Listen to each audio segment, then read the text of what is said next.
నువ్వు చెప్పు. అయ్యి నువ్వు చెప్పు. నేను చెప్పు. నువ్వు చెప్పు. ఓ బాబోయ్, ఎంతమంది పిల్లలు ఉన్నారా క్రియాపిల్లల పండుగలో. అయినా ఈ క్రియాపిల్లల పండుగలో వచ్చిన కంది చూస్తున్నాను. మన ముగ్గురు ఫైటింగ్ ఏంటి, ఎదరు జనాభా ఫైటింగ్ ఏంటి, ఇదంతా చూస్తుంటే నాకు గజ్జిబిజ్జికి అందరికోవంగా ఉంది. నాకేం అర్థం కావట్లేదు. నీకేం అర్థం కాదు? అవును, నాకేమీ అర్థం కాదు. అయినా ఈ రోజు మనం ముగ్గురు ఎందుకు వచ్చాం? నీకు చెప్పాలా ఏంటి? నాకు చెప్పాలి, చెప్పు. ఇద్దరికి చెప్తాను వినండి. సరే చెప్పు. ఎందుకు వచ్చామంటే ఎందుకు వచ్చాం? బుర్రకలు చెప్పడానికి వచ్చాం. అవునా? వాళ్ళంతా వినడానికి వచ్చారు. అవునా? మొదలు పెడదామా? మొదలు పెడదాం. ఇంతకీ మనం ఎవరి గురించి చెప్పడానికి వచ్చామో తెలుసా? తెలీదు. స్వాతంత్ర సమరయోధుడు విప్లవ జ్యోతి అయిన మన అల్లూరి సీతారామరాజు గారి కథను బుర్ర కథగా గాలించబోతున్నా. అవునా? మొదలు పెడదామా? మొదలు పెడదాం, మొదలు పెడదాం. సరే మొదలు పెడదాం. సోదరా భారత వీరులారా, కన్నానా కాని కన్నానా, గొప్ప గొప్ప వీరులారా, గొప్ప గొప్ప వీరులారా, కళ్ళను పోషించు పెద్దలారా, కన్నానా కాని కన్నానా, పుణ్య వీరులకు తల్లులారా, పుణ్య వీరులకు తల్లులారా, హరిగల భారత మాతను కొలిసి కన్నానా కాని కన్నానా, భరత శాస్త్ర పండితులను తొలిసి భరత శాస్త్ర పండితులకు తెలిసి జగజ్జంత జలాంత కట్టదిమి, జలజంత జలాంత కట్టదిమి. అయ్యా అమ్మ భారతికి తిలకం దిద్దిన అమర వీరుడమ్మా, అమర వీరుడమ్మా, మన అమర వీరుడమ్మా, మొక్కమోని మనగాడు వీరుడు సీతారామరాజే, సీతారామరాజే, మన సీతారామరాజే, సీతారామరాజే, మన సీతారామరాజే. ఈ విధంగా ఏ విధంగా? అల్లూరి ఇంత వీరుడు సీతారామరాజే, మన సీతారామరాజే, సీతారామరాజే, మన సీతారామరాజే, తల్లిదండ్రులు దేశభక్తునిగా తీర్చిదిద్దినారమ్మా, తీర్చిదిద్దినారమ్మా, తీర్చిదిద్దినారమ్మా. ఎవరిని? ఇంకెవరిని? మన అల్లూరి సీతారామరాజు గారిని. అవునా?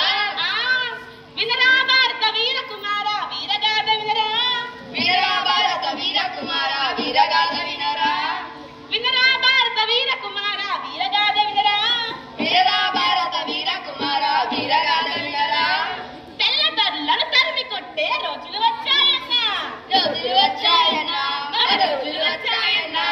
వినరా భారత వీర కుమార విషయం చెబుతాను, అసలు విషయం చెబుతాను, విషయము చెబుతాను, అసలు విషయము చెబుతాను. చెప్పు మరి. చెప్తున్నా వినండి. అల్లూరి వెంకటరామరాజు సూర్యనారాయణప్ప దంపతులు జన్మించిన కథానాయకుడే ఎవరు? మన అల్లూరి సీతారామరాజు గారు. అవునా? అయినా ఆయన మన దేశం కోసం ఏం చేశారేంటి? మరి మన దేశం కోసం ఏం చేశారంటే ఏం చేశారు? మన దేశంలో ఉన్న ప్రకృతి సంపదను గుర్తించి గుర్తించి లండన్ ఓడికించాలనుకున్నారు బ్రిటిష్ ప్రభుత్వం. అవునా? ఇంకేం చేశారు? మరి ఇంకేం చేశారంటే మన భారత మాతకు వేసిన సంఖ్యలు బలుగా విరిచి మన దేశానికి స్వాతంత్రం రావడం కోసం దేశం మొత్తం తిరిగారంట. అవునా? మరి మనం అన్యవాసీల్ని కూలీలుగా చేసుకుని ప్రతి కూలికి అలా ఇస్తానని చెప్పి వారితో రోడ్లు పని చేయించారంట. అవునా? ఈ విధంగా ఇంకెవరో బ్రిటిష్ వాళ్ళు మనం అన్యవాసీలకి అలసట రాకుండా ఉండడానికి నీరసం రాకుండా ఉండడానికి ఈ విధంగా పని సాగించారు. ఏ విధంగా? ఓరన్నా ఓరన్నా హైలెస్సా హైలెస్సా సాగరా హైలెస్సా లాగరా హైలెస్సా హైలెస్సా హైలెస్సా హైలెస్సా హైలెస్సా. ఈ విధంగా రెక్కలు ముక్కలు చేసుకొని మన మన్యవాసులంతా ఎంతో కష్టపడ్డారయ్యా. ఆ కష్ట ఫలితమంతా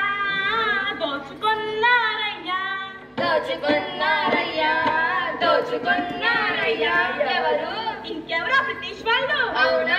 అయ్యో ఇదే న్యాయం కదా అని అడిగితే కొరడాలతో కొట్టి చర్మాలు చేరుతున్నారు. అవునా?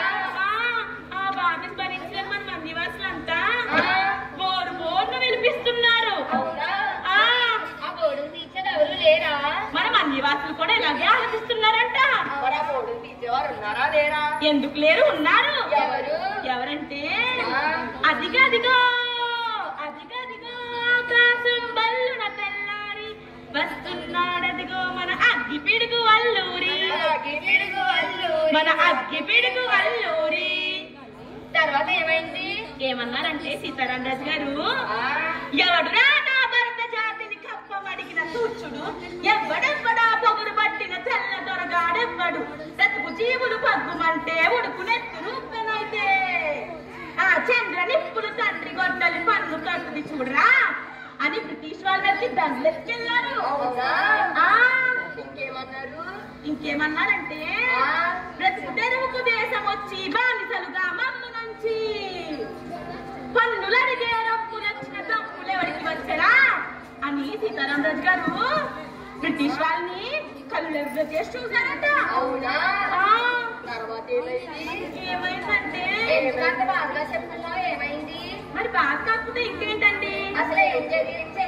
అన్నా మన్యుందర అల్లూరిని చుట్టుముట్టి మంది మార్బలమెట్టి మన పిరంగు లెక్క పెట్టి 100 గుంట్లు ఒక్కసారి పేల్చితే వందే మాతరం, వందే మాతరం, వందే మాతరం, వందే మాతరం, వందే మాతరం, వందే మాతరం అని అన్నది ఆకాశం అంటూ నేల కొరిగాడు మన మన్య వీరుడు. అయ్యో అయ్యయ్యో అయ్యో అయ్యయ్యో. మరి మన అల్లూరి సీతారామరాజు గారు మరణించిన తర్వాత మన దేశ పరిస్థితి ఏంటి? మన దేశ పరిస్థితి ఏమిటంటే అల్లూరి సీతారామరాజు గారు స్ఫూర్తిగా తీసుకుని ఎంతో మంది మన దేశం కోసం పోరాడి మన దేశానికి స్వాతంత్రం తెచ్చారు. అవునా? మరి ఆ దేశంలో ఉన్నందుకు మనం ఎంతో గర్వపడాలా లేదా? గర్వపడాలి. అవును, మనందరం ఈ దేశంలో ఉన్నందుకు ఎంతో గర్వపడాలి. అలాగే మన దేశం కోసం ఏదో కొంచెం సాయం చేయాలి. అవునవును, చేయాలి చేయాలి, కొంచెం సేవైనా చేయాలి. చేయాలి చేయాలి. జై హింద్, జై హింద్, వందే మాతరం. వందే మాతరం. ఈ అవకాశం ఇచ్చిన క్రియాకర్తలకు అందరికీ మా హృదయపూర్వక నమస్కారాలు.